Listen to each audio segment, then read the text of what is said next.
ऐसा क्यों लग रहा है आपको कि 20 तारीख को फेलियर रहा है? भाई स्टूडेंट तो उतने ही आएंगे ना जितने स्टूडेंट उस एरिया में अफेक्टेड है।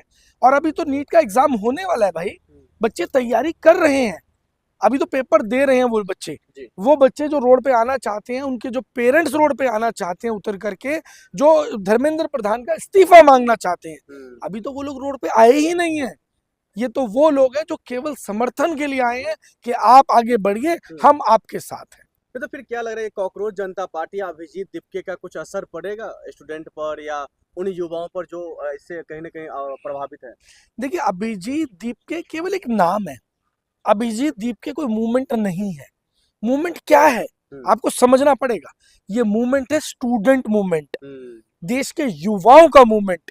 जिस दिन देश के युवा जो घर के अंदर बैठे हुए हैं उनको ये समझ में आ जाएगा ये हमारा मूवमेंट है, हमारे भविष्य का मूवमेंट है, हमारे देश की शिक्षा का मूवमेंट है, हमारे देश के भविष्य का मूवमेंट है। उस दिन ये मूवमेंट उस स्तर पे पहुंच जाएगा जहां से रोक पाना लगभग असंभव होता है किसी भी देश की सत्ता के लिए, किसी भी देश की सेना के लिए, किसी भी देश की पुलिस के लिए। लेकिन अन्ना 2.0 कहा जाता है इस आंदोलन। नहीं, ऐसा नहीं, ये बिल्कुल डिफरेंट है।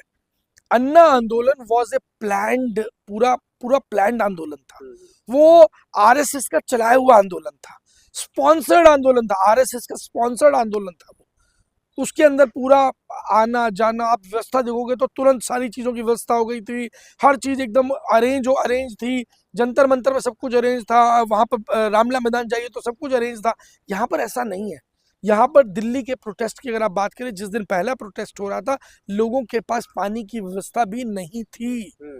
धूप के अंदर कोई शेड या कोई तरपाल या कोई कवर नहीं था।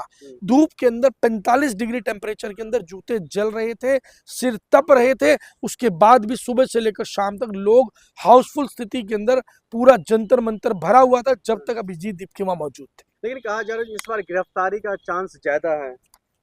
देखिए, अब सरकार के लिए ना एक समस्या पैदा हो गई है। अगर नहीं रोकते तो अभिजीत दीपके का ये आंदोलन जो चलाया हुआ है, युवाओं का जो आंदोलन चल रहा है, ये धीरे धीरे बड़ा होता जा रहा है और एक बड़े वृक्ष का रूप ले रहा है। अगर आप इसको छेड़ने का प्रयास करते हैं तो अगर ये धीरे धीरे बड़े होने में लगभग 6 महीने लेगा या 1 साल लेगा, तो ये 10 दिन के अंदर इतना बड़ा आंदोलन हो जाएगा, ये पूरे देश के अंदर फैल जाएगा और ये बेकाबू भी हो सकता है। तो ये बेकाबू ना हो, इसलिए सरकार को ऑलरेडी मालूम है कि सरकार कुचलना तो चाहती है, लेकिन वो कुचलने का रास्ता नहीं मिल रहा, कुछ ऐसा मिल नहीं पा रहा है जिससे कि इसको डिफेम किया जा सके, जिससे कि इसको बदनाम किया जा सके। हाँ, बहुत सारी चीजें अभिजीत के बारे में कही गई कि जिनको डिपोर्ट कर दिया गया, ये हो गया, वो हो गया, फंडिंग मिल रही है, फलाना मिल रहा है, लेकिन कुछ ठोस नहीं है जिससे कि लोगों को लगे कि ये मतलब वाकई में कुछ किसी का स्पॉन्सर्ड है या ऐसा कुछ है। ऐसा कुछ भी नहीं। आप कह रहे सरकार कुचलेगी, लेकिन कुछ लोग कह रहे भाई बीजेपी द्वारा ये जो है सुनियोजित तरीके से लाया गया है ताकि अन्य मुद्दों से ध्यान भटके। देखिए, बीजेपी के द्वारा ऐसा विरोध नहीं हो सकता। जिस तरीके से भाजपा अपने खिलाफ देश के युवाओं को नहीं उतार सकती, क्योंकि उसको मालूम है कि एक बार गोली चलने के बाद में गोली रुकती नहीं है, गोली को वापस नहीं लिया जा सकता।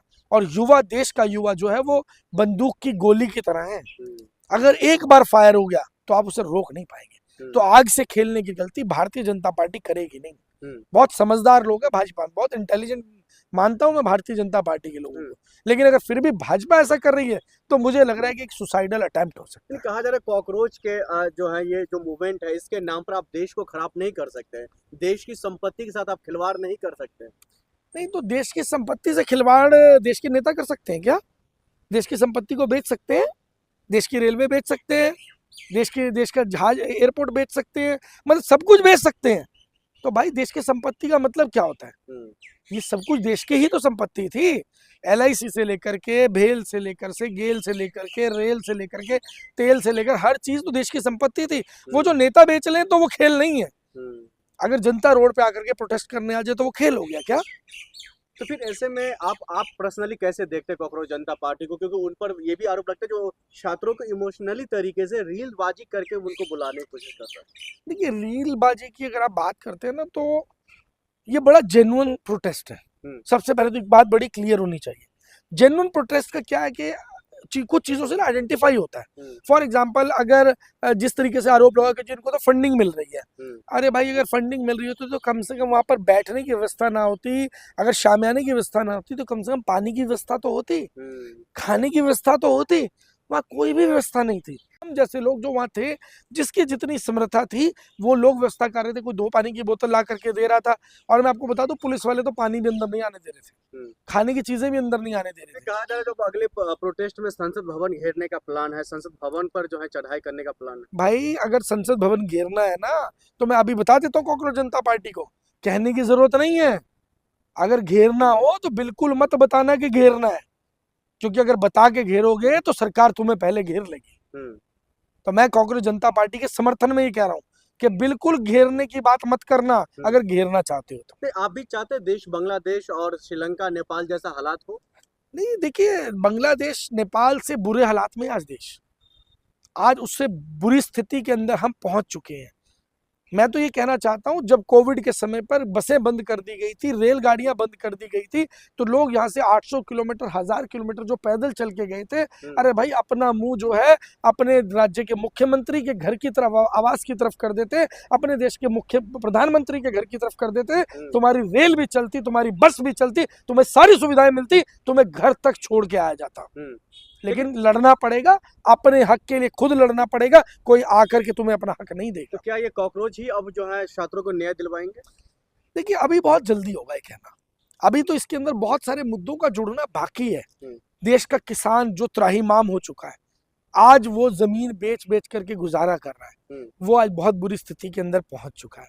देश के टीचर्स की जो स्थिति हो रही है, हम डंडे खाते हुए टीचर्स को देख रहे हैं, किस तरीके से व्यापारियों की स्थिति हो गई है। जीएसटी के नाम पर उनका व्यापार खत्म कर दिया, नोटबंदी आई उसने उनका व्यापार खत्म कर दिया, लॉकडाउन लगाया तो उन व्यापारियों के ऊपर इतना कर्जा चढ़ गया कि आज पूरे पूरे देश के अंदर देखो तो आज कोई दिन ऐसा नहीं जा रहा जिस दिन अखबार के अंदर किसी व्यापारी के परिवार समेत आत्महत्या करने की कहानी ना लिखी हो।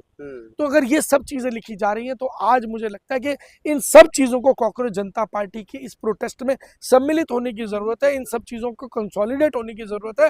और इसीलिए मैं बार बार कह रहा हूं कि जब तक ये प्रोटेस्ट ऑर्गेनाइज नहीं होगा, इसको ऑर्गेनाइज करने की जरूरत है। और हमारी पूरी टीम, मैं शहीद आजम इनकलाब फाउंडेशन भगत सिंह जी के नाम पर हम संस्था चलाते हैं, इस पूरी टीम को हम ऑर्गेनाइज करने का काम कर रहे हैं। एक माध्यम के तौर पर हम साथ लेकर के चल रहे हैं कि ये जो अब आंदोलन है ये पूरी तरह से सक्सेसफुल होना चाहिए। लेकिन लखनऊ में जिस तरीके से वारदात हुई, कहा जा रहा है उनको खदेड़ करके भगाया गया, क्योंकि वो शिक्षकों का आंदोलन था, उसमें अभिजीत दीप के जाते उसको भगाने की कोशिश किया गया, भगाया भी गया।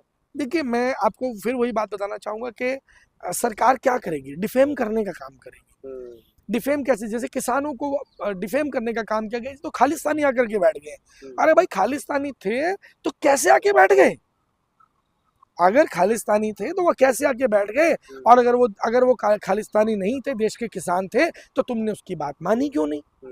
तो या तो खालिस्तानी थे तो भैया तुम्हें अटैक करना चाहिए था, गोली चलानी चाहिए थी, बम फेंकने चाहिए थे वहां पर, उनको अरेस्ट करना चाहिए था। तो अगर आपने ये सब नहीं किया तो इट मीन्स कि आपने ये स्वीकार किया कि वो देश के मासूम किसान हैं, लेकिन आपने उनकी मांग पूरी नहीं की, क्योंकि आप जानते थे कि वो मासूम है, वो आपकी तरह शातिर नहीं है जो आपकी राजनीति से लड़ सके। तो सिर्फ धर्मेंद्र प्रधान का इस्तीफा सोल्यूशन मिल जाएगा आपको? देखिए धर्मेंद्र प्रधान का इस्तीफा तो सबसे पहली चीज है, पहले वो तो हो। तो धमकी दे रहे तो इसको देना पड़ेगा, चाहे वो किसी भी तरह हाँ हाँ देना पड़ेगा भाई। धर्मेंद्र प्रधान कौन है? धर्मेंद्र प्रधान हमारा नौकर है। धर्मेंद्र प्रधान देश की शिक्षा को चलाने के लिए एक नौकर हमने रखा हुआ है, जिसकी अय्याशी, जिसके खाने पीने का खर्चा, जिसके गाड़ी में घूमने का खर्चा, जिसके रहने का, फोन का, कपड़ों का, उस धर्मेंद्र प्रधान के हर खर्चे को हम देते हैं, हम देते हैं। अगर हमारे घर का कोई नौकर हमारी जिम्मेदारी पूरी नहीं करेगा तो क्या उसको सर पे बिठाएंगे?